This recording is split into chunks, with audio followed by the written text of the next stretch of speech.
मृत परिजन होते हैं जो कि इस दुनिया में नहीं हैं। पितरों की पूजा सभी धर्मों में की जाती है, चाहे वो किसी न किसी रूप में की जाती है। हिंदू धर्म में पितृपक्ष के नाम से जो 15 दिन आते हैं, उन 15 दिनों में पितरों की पूजा की जाती है। साथ साथ में अमावस्या जो आती है वो विशेष दिन होता है पितरों की पूजा करने के लिए। उसी प्रकार से जो मुसलमानों के लिए जो ईद आती है, ईद के समय भी वो अपने बड़े बुज़ुर्गों का, अपने पितरों का भोजन निकालते हैं, जिसे कहा जाता है कि वो पितरों को प्रसन्न करने के लिए, अपने बड़े बुज़ुर्गों को प्रसन्न करने के लिए, उनकी संतुष्टि के लिए ये भोजन रखते हैं। पर पितर हमसे नाराज़ हैं या हमसे खुश हैं, ये हम कैसे पता करें? तो उसके कुछ लक्षण होते हैं। जब आपके पितर नाराज़ होते हैं तो अचानक आपके घर में कलह होने लगते हैं। साथ साथ ही आपके बनते हुए जो काम है वो बिगड़ जाते हैं। घर में अचानक कोई ऐसी दुर्घटना हो जाती है जिससे आपका जो स्थिति है वो और ख़राब होने लगती है। यानी आपकी जो पैसे की दिक्कत है वो और ज़्यादा बढ़ जाती है, आपके ऊपर कर्जा जो है वो होने लगता है। साथ साथ में संतान प्राप्ति की दिक्कत होना, लड़कियां ही लड़कियां होना, यानी आपकी जो जनरेशन है उसका आगे ना बढ़ना, ये भी पितृदोष का कारण होता है कि आपके जो पितर हैं वो आपसे नाराज़ हैं। कई बार हमारे जो पितर होते हैं उनकी कई इच्छाएं अपूर्ण रह जाती हैं, उससे पहले ही वो स्वर्ग सिधार जाते हैं। तो उस इच्छा को जताने के लिए, उस इच्छा को बताने के लिए वो स्वप्न के माध्यम से आपको बार बार संकेत देते हैं। क्योंकि पितर आपके सामने डायरेक्ट नहीं आ सकते, डायरेक्ट आपसे बात नहीं कर सकते, तो स्वप्न के माध्यम से वो कुछ संकेत आपको देते हैं, जिन संकेतों को अगर आप समझ जाते हैं और फिर उस उपाय को करते हैं तो आपको उसका बहुत लाभ मिलता है। साथ ही आपका जो दोष है, पितृदोष है, वो भी धीरे धीरे ख़त्म होने लगता है। जैसे कई घरों के जो पितर हैं वो शराब पीते थे, तो कई लोग जो हैं वो अपने पितरों को प्रसन्न करने के लिए शराब की कुछ बूंदें एक साइड में उनके नाम की डालते हैं, जिससे वो प्रसन्न हैं। साथ ही कई ऐसे पितर हैं जिन पितरों को कोई अच्छी चीज़, जैसे मिठाई है या कोई ऐसा भोजन, उनका जो प्रिय भोजन है, उसको बनाकर जब अमावस्या को और भोग लगाया जाता है तो वो जो पितर हैं वो प्रसन्न होते हैं और आपको आशीष देते हैं, आपके घर में बरकत देते हैं, सुख शांति देते हैं और तमाम दोषों को आपके जो पितर हैं वो नष्ट कर देते हैं।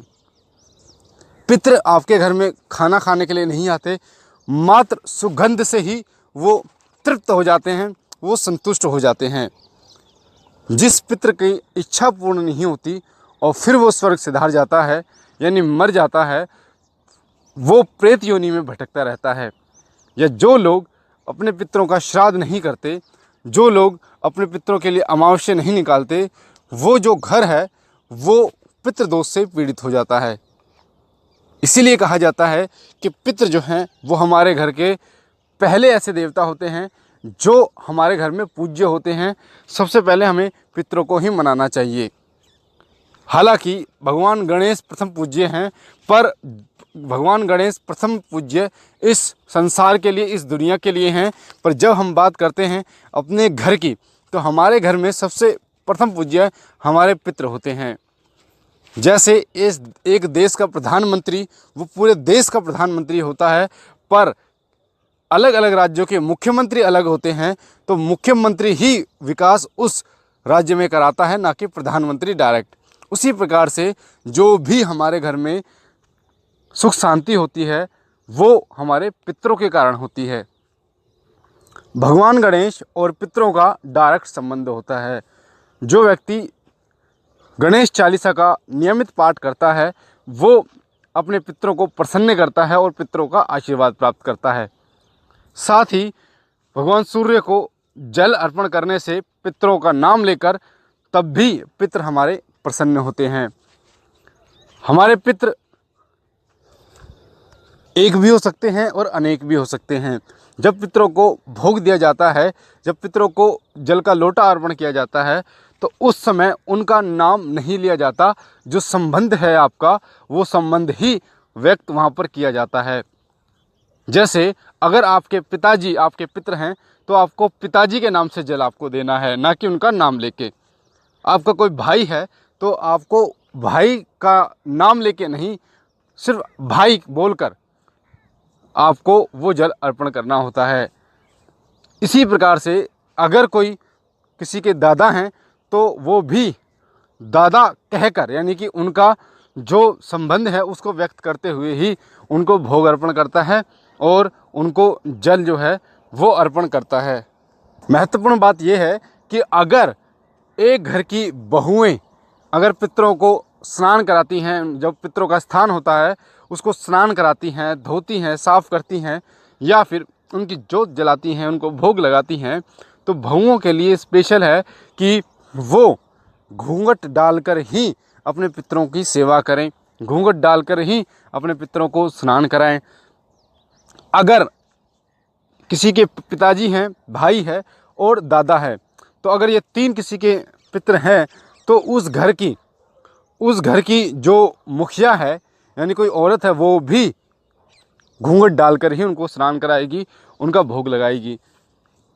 एक बहन का प्रश्न था कि क्या मेरे जो घर के पितर हैं यानी मेरे जो मायके के जो पितर हैं, क्या मैं उनको स्नान करा सकती हूँ, उनकी सेवा कर सकती हूँ अपने ससुराल में?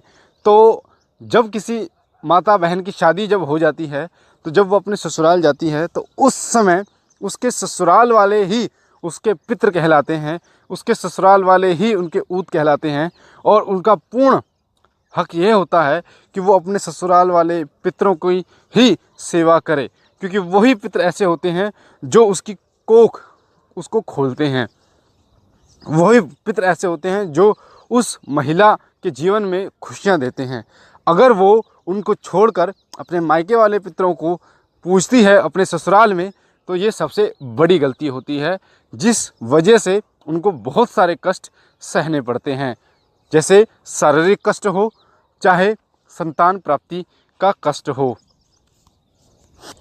पितृ स्वप्न के माध्यम से ही हमें संकेत देते हैं कि वो क्या कहना चाहते हैं।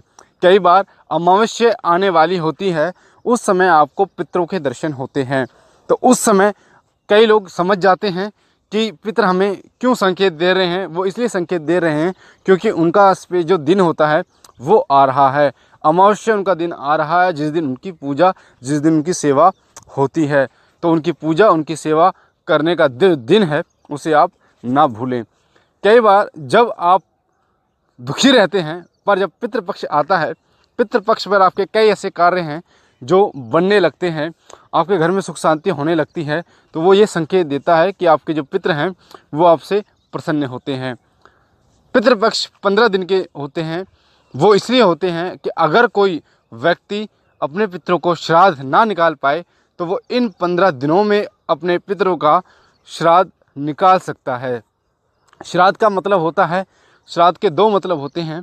पहला मतलब होता है श्राद्ध का पितरों को तृप्त करना, जो आप भोजन उनके लिए देते हैं, वो भोजन पशु पक्षियों को भी आप अर्पण करते हैं, वो भोजन ही आपको ब्राह्मणों को खिलाना होता है। यानी पशु पक्षियों को अगर आप जो भोजन अर्पण करते हैं वो भी पितरों को जाता है, और जो ब्राह्मणों को, गरीबों को जो भोजन आप अर्पण करते हैं वो भी अपने पितरों के नाम का, वो भी पितरों को जाता है। साथ ही पितरों को आप जब प्रसन्न करते हैं तो आपके द्वारा किए गए पुण्य, आपके द्वारा किए गए जो अच्छे कर्म हैं वो पितरों को अर्पण होते हैं, जिसके द्वारा वो प्रेत योनि से पितृ योनि में आते हैं और आपको आशीष देते हैं।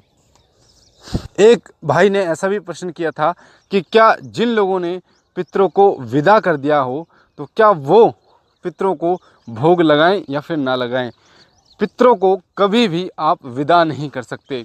विदा का कहने का मतलब है कि छुटकारा आप नहीं पा सकते।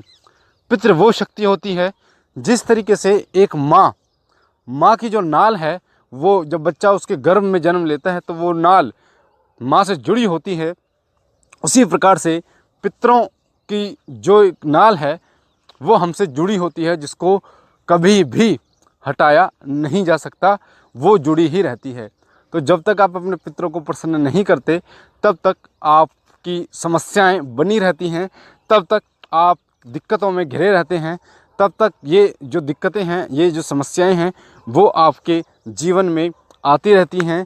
जैसे संतान की दिक्कत होना, या फिर बार बार अगर संतान उत्पन्न हो भी जाती है तो उसको चोट लगना, गंभीर चोट लगना, यहाँ तक कि ऐसी चोट लगना जिससे वो हॉस्पिटल में एडमिट हो सकता है, या फिर ऐसा होना कि आपका जो भी पैसा था वो सब बर्बाद हो चुका है, या फिर आप कर्जे में डूबना, ये सारे लक्षण पितरों के दोष के होते हैं।